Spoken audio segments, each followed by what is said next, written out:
Une nuit silencieuse. Un jeune homme ordinaire, sans pouvoir ni richesse, dort comme n'importe qui. Et pourtant, en l'espace d'une seule nuit, sa vie prend un tournant inattendu. Une responsabilité spirituelle lui est confiée, un rôle que beaucoup finiront par reconnaître.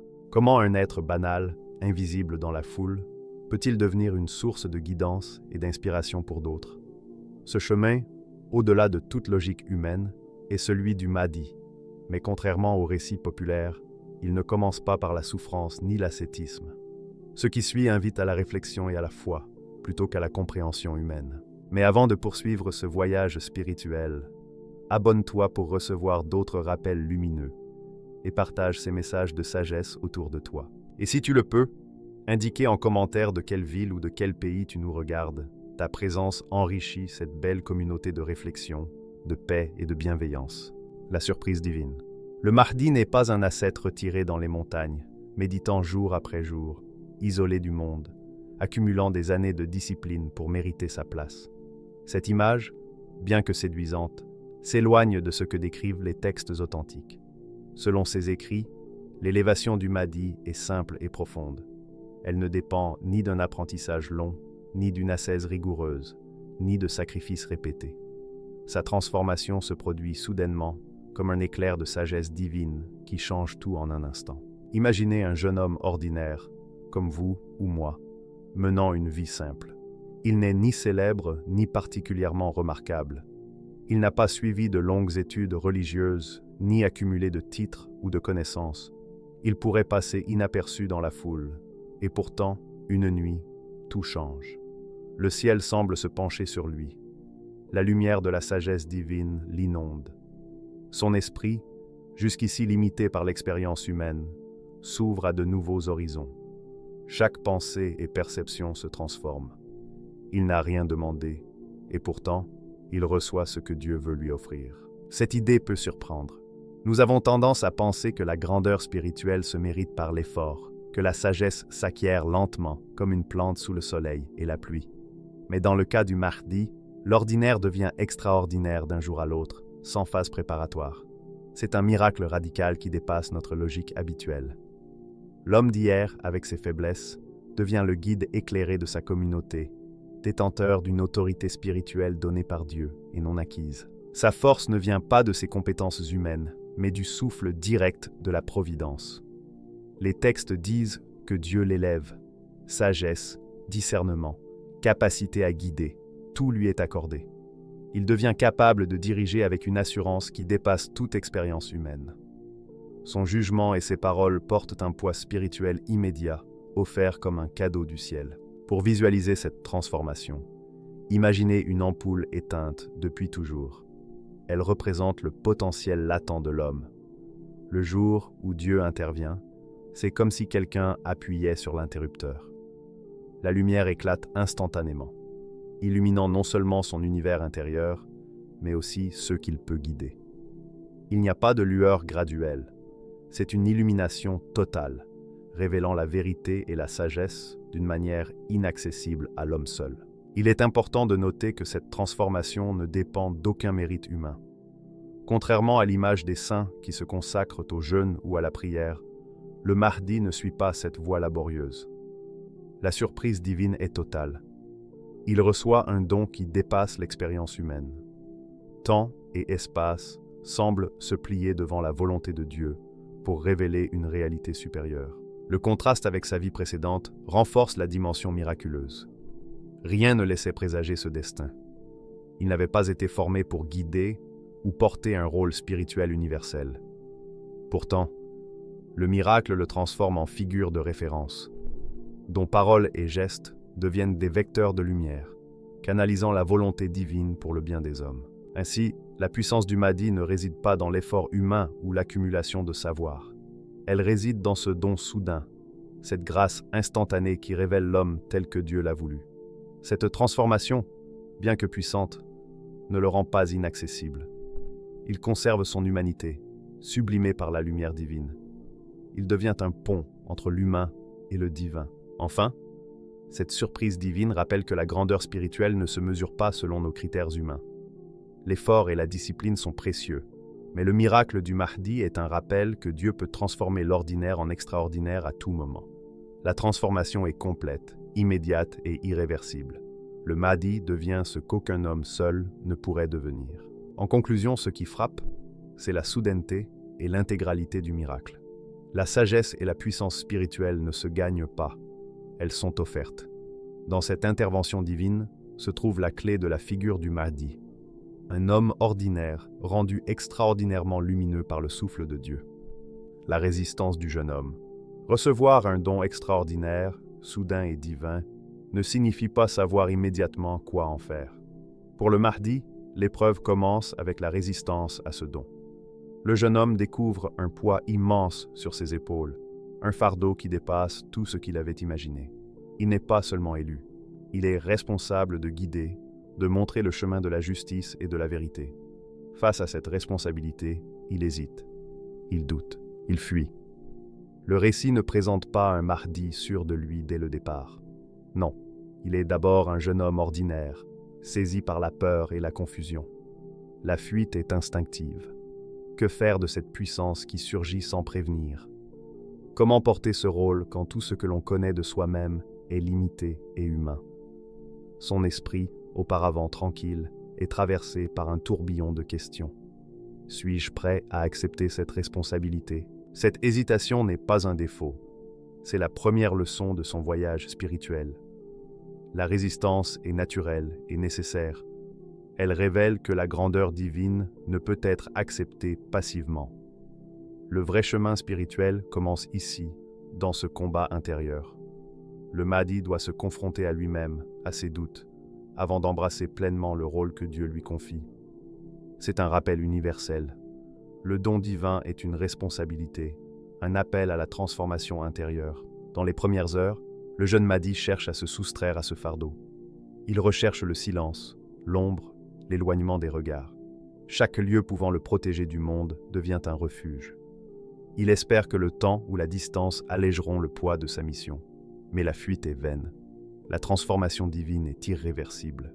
La sagesse et la lumière qui l'habitent désormais l'appellent à accepter sa responsabilité, même contre sa volonté. Ce tiraillement entre désir de liberté et nécessité de guider est central. Le jeune homme découvre que le vrai courage n'est pas d'agir quand tout semble facile, mais de se tenir debout quand l'action paraît impossible. La peur et l'hésitation préparent l'âme à accueillir ce qui la dépasse.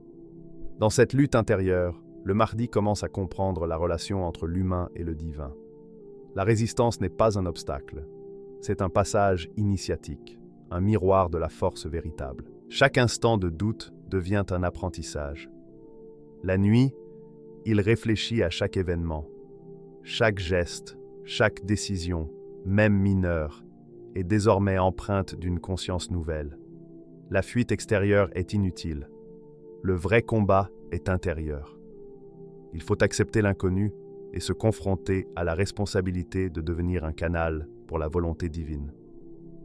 C'est exactement cette résistance qui forge sa sagesse. La tension intérieure est palpable. Son cœur oscille entre le désir de reprendre une vie simple et l'appel irrépressible de la divinité qui l'invite à devenir plus que lui-même. Chaque choix devient un dilemme, chaque silence une décision.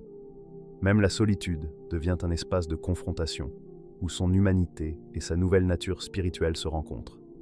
Il apprend à se connaître honnêtement, à reconnaître ses limites sans être dominé par la peur. Le pouvoir divin n'est pas synonyme de liberté absolue. Il ne peut être utilisé selon ses envies.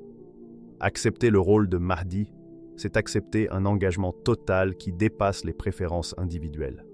Chaque pensée et chaque acte deviennent une responsabilité spirituelle. Cette prise de conscience marque le premier pas vers la maturité spirituelle. Enfin, la résistance du Mahdi souligne son humanité. Ses doutes et hésitations le rendent proche de nous. Il n'est pas un surhomme, mais un jeune homme confronté à une situation exceptionnelle. Sa grandeur divine se manifeste à travers l'ordinaire, et c'est cette combinaison qui touche et inspire. La résistance montre que l'acceptation de la responsabilité divine est un acte de courage. Le don devient épreuve tant qu'on refuse de l'embrasser. Il ne suffit pas de recevoir la lumière. Il faut s'y tenir, accepter sa force et laisser son éclat guider les autres. Ainsi, La résistance du jeune homme n'est pas une faiblesse, mais la preuve de sa profondeur spirituelle. Le voyage intérieur est toujours plus exigeant que l'illumination soudaine. L'épreuve n'est pas seulement de devenir Mahdi, mais d'accepter pleinement ce que Dieu impose et d'apprendre à avancer avec ce fardeau. Chaque spectateur peut s'y reconnaître. Face à ce qui dépasse nos forces, nous devons apprendre à accepter et à progresser. La Bay'a à contre-cœur. Le désert de la Mecque s'étend sous un ciel flamboyant, où l'air semble chargé d'une attente sacrée. Les dunes, les pierres et le vent portent un murmure mystérieux. Aujourd'hui, un événement exceptionnel se déroule. Les personnes pieuses, les sages et les pèlerins, venus de toutes parts, convergent vers ce lieu sacré. Tous ressentent qu'une force invisible les attire, un souffle qui dépasse l'ordinaire. Et au centre de cette convergence, il y a le Mahdi, toujours cet homme ordinaire, mais déjà porteur d'une transformation divine qu'il a façonnée à son insu. L'instant de la Bay'a, ce serment d'allégeance spirituelle, n'est pas accueilli avec enthousiasme comme un conquérant. Au contraire, le Mahdi accepte à contre-cœur. Cette acceptation n'est pas le fruit de l'ambition, ni du désir de gloire. Elle est le résultat d'un destin qui le dépasse. Il est le lien entre le ciel et la terre, choisi non pour sa force, mais pour sa capacité à recevoir et incarner ce que Dieu souhaite. La Bay'a n'est pas un acte politique, mais un moment où le divin s'exprime dans le monde humain. Le spectacle est saisissant. Les justes se rassemblent autour de lui, en silence ou par des murmures respectueux. Chacun ressent l'importance de l'instant, la rencontre entre l'humain et le divin. Il y a quelque chose dans l'air, un frisson collectif, comme si la pierre et le sable eux-mêmes reconnaissèrent cet appel.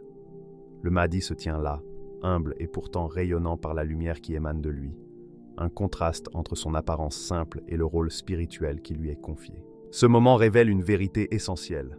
La vraie grandeur ne se proclame pas, elle se reçoit. Contrairement à nos habitudes, où le pouvoir se conquiert ou se réclame, ici, il est donné par une force supérieure. L'homme ordinaire devient guide non par ambition personnelle, mais par le destin divin. La tension dramatique réside dans cette dualité. Le Mahdi n'a rien demandé, et pourtant reçoit une mission importante. La Bay'a symbolise le passage du privé au public, de l'intime à la responsabilité universelle, un pont entre humanité et vocation divine. Les gestes de la cérémonie sont simples et lourds de sens. Chacun tend la main ou prononce des paroles de fidélité et de reconnaissance. Le Mahdi, les yeux souvent baissés, accepte ses serments avec gravité et humilité.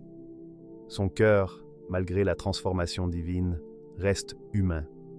Il ressent la responsabilité qui s'alourdit, le poids de la guidance spirituelle reposant sur ses épaules.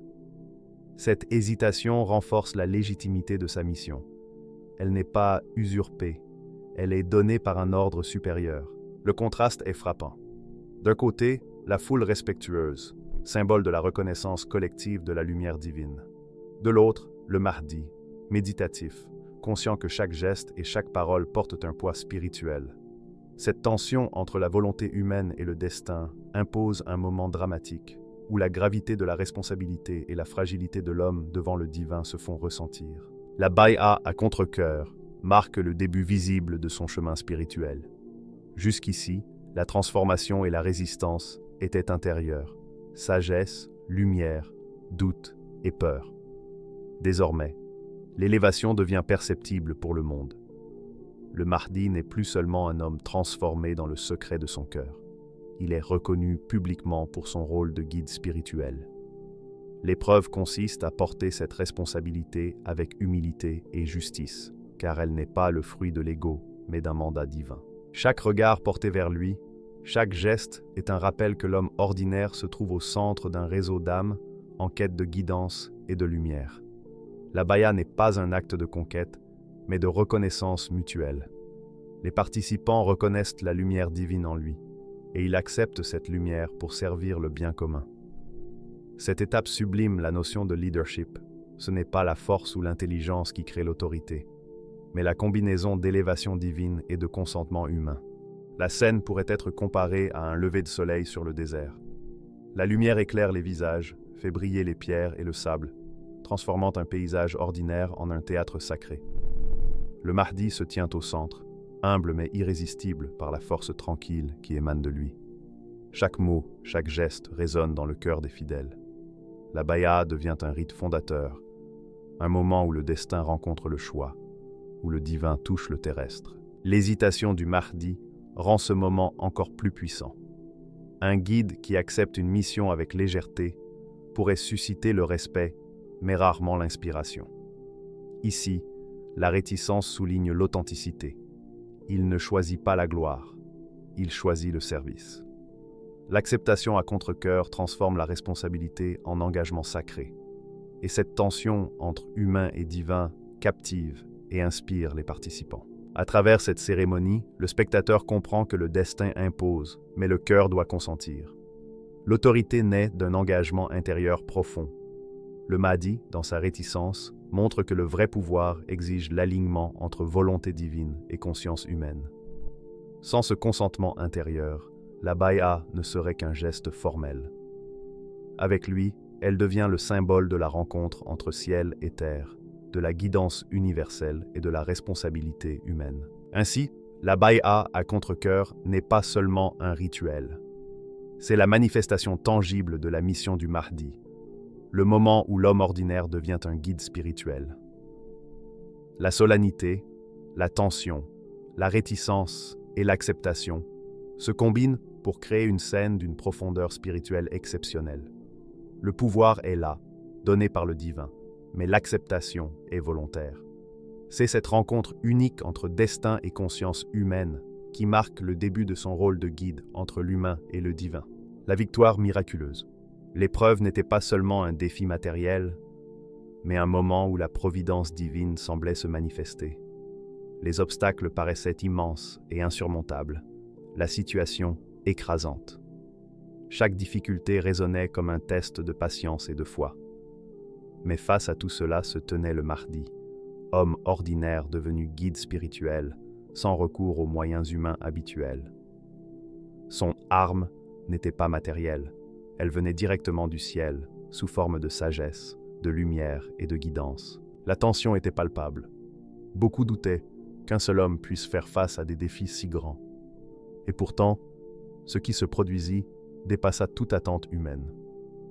Le succès ne vint pas d'un plan ou d'une force matérielle, mais par la guidance divine et la confiance en Dieu. Chaque action du Mahdi reflétait cette lumière intérieure et cette sérénité qui inspirait ceux qui le suivaient et apportait équilibre face aux obstacles. Le Mahdi ne brandissait pas d'armes physiques. Il avançait simplement, guidé par une lumière qui semblait illuminer son chemin. Son regard, empreint de sérénité et de confiance, suffisait à apaiser les cœurs et à orienter ceux qui l'accompagnaient. Les textes racontent que les circonstances semblaient se transformer autour de lui. Les obstacles devenaient gérables. Les épreuves se révélaient surmontables, et ceux qui étaient sceptiques se retrouvaient surpris par la clarté de la guidance. Chaque réussite du Mahdi montrait une vérité fondamentale. Les moyens matériels et la force humaine sont limités, mais le soutien divin est absolu et transcendant. L'homme peut accumuler ressources et pouvoirs, mais sans la bénédiction et la guidance de Dieu, il reste vulnérable. Le Mahdi, au contraire, incarnait cette vérité. Il avançait avec confiance parce qu'il était guidé et soutenu par une puissance supérieure. Le spectacle de cette réussite spirituelle impressionnait tous ceux qui en étaient témoins. Les proches, d'abord inquiets face aux difficultés, voyaient se réaliser des solutions qui dépassaient toute logique humaine. Ceux qui doutaient étaient confrontés à l'évidence que la sagesse et la guidance divine agissent toujours au moment opportun. La peur et l'incertitude laissaient place à l'émerveillement et à la confiance. La dimension spirituelle était indissociable de la dimension matérielle. La réussite miraculeuse n'était pas un triomphe sur d'autres hommes, mais un enseignement pour tous. L'instauration de la justice et de l'équilibre ne dépend pas uniquement des moyens humains. Les ressources, la stratégie et les forces physiques ne sont que des instruments secondaires. Le véritable pouvoir émane de la guidance divine, et le Mahdi en est la manifestation vivante. Chaque étape de cette réussite symbolisait un principe. La justice, la vérité et l'équilibre triomphent lorsque l'on suit la guidance divine. L'épreuve montre que l'homme, en s'alignant avec la volonté de Dieu, peut transformer des situations difficiles en opportunités pour faire le bien et instaurer l'ordre juste. La réussite devient alors autant un symbole spirituel qu'une réalisation concrète. Le Mahdi agissait comme un canal de la providence. Les événements, qui paraissaient être contraires aux attentes humaines, se réalisaient selon un plan supérieur. Les obstacles naturels et les difficultés se transformaient en occasion d'exprimer la sagesse et la patience. Et la réussite venait sans recours à la violence ou à la force. Chaque détail soulignait la dimension divine de la situation. Cette démonstration renforce la perception de tous. Le Mahdi n'agit pas par compétence humaine ou domination, mais par guidance divine. Sa réussite ne repose pas sur la supériorité matérielle, mais sur l'alignement avec la volonté de Dieu. Chaque succès inspire foi, confiance et engagement envers la justice et la lumière. L'homme ordinaire, élevé par Dieu, devient un symbole vivant de guidance et de lumière pour l'humanité. Ainsi, cette victoire miraculeuse n'est pas un exploit militaire, mais une leçon universelle. Elle montre que le vrai pouvoir réside dans la fidélité à Dieu, dans la justice et dans l'alignement avec la volonté divine. Elle rappelle que l'homme est au service de la guidance divine, et non l'inverse. L'épreuve illustre que la justice et la lumière divine triomphent toujours, même face aux plus grands défis, et que la véritable force vient de l'obéissance, de la patience et de la foi. Le règne de justice divine. Le Mahdi ne cherche ni la gloire personnelle, ni l'accumulation de richesses. Son pouvoir ne repose pas sur l'ambition humaine, les désirs égoïstes ou les intérêts personnels. Sa légitimité et sa force proviennent d'un principe profond, la justice divine. Là où beaucoup mesurent la grandeur par la richesse ou la renommée, le Mahdi mesure la sienne par sa capacité à servir, à instaurer l'équité et à mettre ses talents au service de l'humanité. Cette distinction définit tout son rôle et révèle une vérité universelle sur le véritable leadership. Dans ce règne, les ressources ne sont pas accumulées pour l'opulence personnelle. Elles sont utilisées pour le bien commun, afin que chaque personne puisse vivre dans la dignité et la sécurité. L'administration de ces ressources est guidée par un principe moral. Le pouvoir n'existe pas pour soi, mais pour servir la justice et protéger ceux qui sont vulnérables. Le Mahdi montre ainsi que l'autorité est une responsabilité sacrée. Là où beaucoup voient dans le pouvoir un moyen de satisfaction personnelle, il en fait un instrument de justice. Chaque décision est orientée vers l'équité et la rectitude morale. Gouverner devient un prolongement de la spiritualité. Chaque action reflète la fidélité à la volonté divine. Cette approche place le bien commun au-dessus des intérêts individuels et transforme le leadership en vocation spirituelle autant que morale. La vraie grandeur ne réside pas dans ce que l'on possède, mais dans ce que Dieu nous confie et dans notre manière de l'accepter. Les compétences, les richesses et les forces sont des dons, non des possessions. Le leader véritable ne se glorifie pas de ses capacités, mais les utilise avec humilité pour accomplir une mission supérieure. Cette approche transforme le rapport entre pouvoir et morale. Là où le pouvoir humain peut corrompre, le pouvoir divin, assumé avec humilité, devient source de justice et de prospérité collective. Chaque décision du Mahdi reflète ce principe. Les conflits sont résolus par l'équité et la consultation, et les injustices sont corrigées avec impartialité. La sagesse et l'éthique deviennent le fondement de l'organisation sociale. Les hommes sont guidés non par la peur ou le profit, mais par la confiance en un ordre moral supérieur. Le spectateur comprend que ce règne n'est pas seulement un miracle spirituel, mais aussi un modèle de transformation sociale et morale. Les structures fondées sur la domination ou l'accumulation sont remplacées par un système où l'autorité est un service. L'influence du Mahdi s'exerce par l'exemple et par l'incarnation vivante de la justice. Chaque acte, chaque décision devient une leçon de vertu et un témoignage de l'ordre divin. Cette dynamique transforme aussi la perception de la richesse et de la prospérité. Les biens matériels peuvent être utilisés pour protéger, soutenir et élever toute la société. Les ressources deviennent un moyen de réaliser la justice, de corriger les inégalités et de favoriser la solidarité. Là où la possession est souvent synonyme de pouvoir dans le monde humain, ici elle se transforme en instrument de bien. Le pouvoir et les richesses sont des moyens, non des fins. L'objectif ultime est de réaliser un monde juste, équitable et harmonieux. Le leadership devient un acte sacré, où chaque décision reflète l'éthique de la justice divine. L'autorité repose sur la légitimité morale et la guidance divine. Les hommes reconnaissent sa guidance non par contrainte, mais par confiance et respect. Le Mahdi établit ainsi un modèle de leadership universel et intemporel. Il enseigne que le rôle d'un leader, qu'il soit spirituel, social ou moral, consiste à servir, protéger et guider, plutôt qu'à dominer ou accumuler. Son règne devient un exemple vivant que la grandeur ne réside pas dans l'ego, mais dans la fidélité à une mission supérieure et dans l'usage responsable de ce qui nous est confié. Ainsi, le règne du Mahdi incarne pleinement la justice divine. Les richesses et l'autorité deviennent des instruments de moralité et d'équité. Chaque décision sert à rapprocher l'humanité des principes de vérité et de justice. La véritable grandeur réside dans ce que Dieu nous confie et dans la manière dont nous acceptons cette responsabilité. Lorsque le pouvoir est reçu et exercé avec humilité, il devient un instrument de lumière, de justice et de guidance pour l'ensemble de l'humanité. Le parcours du Mahdi nous enseigne une leçon profonde. Le plus grand voyage spirituel n'est pas nécessairement un long chemin de souffrance ou d'ascèse, mais l'acceptation du destin divin, même lorsqu'il bouleverse notre vie du jour au lendemain. Dans un monde souvent obsédé par le pouvoir, l'argent ou les technologies, son histoire nous rappelle que la véritable force vient de Dieu seul. Notre rôle est de nous préparer à recevoir sa guidance, à reconnaître sa justice et à la mettre en pratique dans notre vie quotidienne avec patience et humilité. Et si vous pensez que ce type de transformation n'existe que dans les légendes, souvenez-vous que certaines métamorphoses peuvent se produire en un instant, lorsque le cœur s'ouvre à la lumière divine.